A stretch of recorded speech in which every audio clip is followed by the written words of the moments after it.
Alright, ladies and gents, this footage was recorded on January 13th. It was my third training session after a big layoff from the big three for months, following some injuries I had from playing a lot of slow pitch softball over the summer.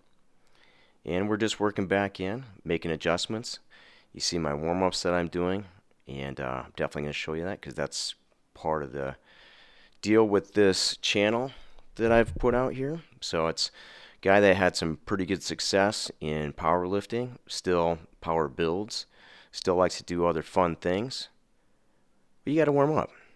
And I think it's fair to you guys to actually see what the workouts look like.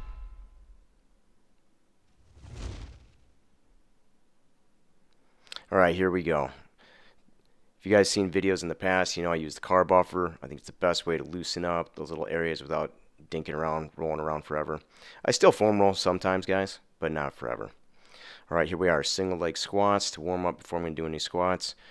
Mistakes that I've been doing, and I'm not going to be able to correct them until the footage that I just recorded the last 2 weeks. So now I'm towards the end of February. I need to go back. If I'm going to use this soft Plyo Box, I need to be using like barefoot. I need to be barefoot, not being lazy and not taking my Ollie shoes on, or keeping them on rather.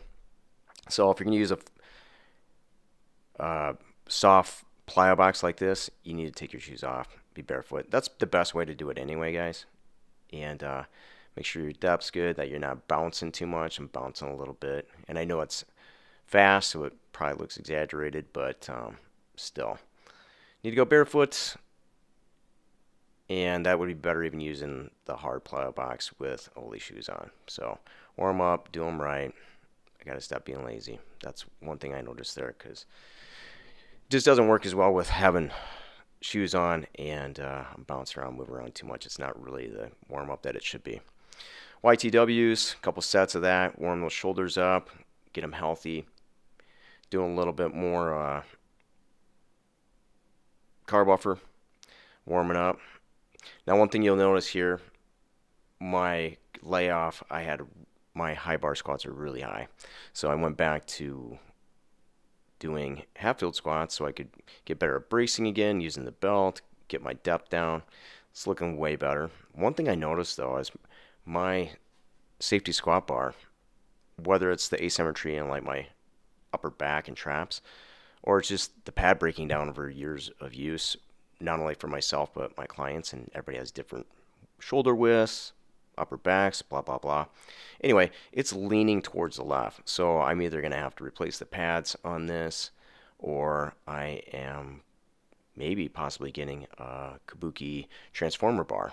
So, but they're pretty spendy, so I'm probably looking at spending, I'm guessing, maybe $1,000, but it's probably worth it too. It's definitely more flexible on what it can do than just a safety squat bar. But this Elite FTS safety squat bar was not that expensive, and it's really served me well over the years. So that was a pretty heavy squat there. That was about 481 pounds.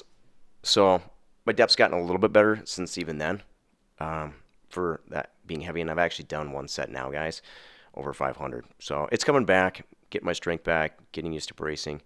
Benching's coming back. This is pretty good. This is 486 for 4 reps. And I looked a little high.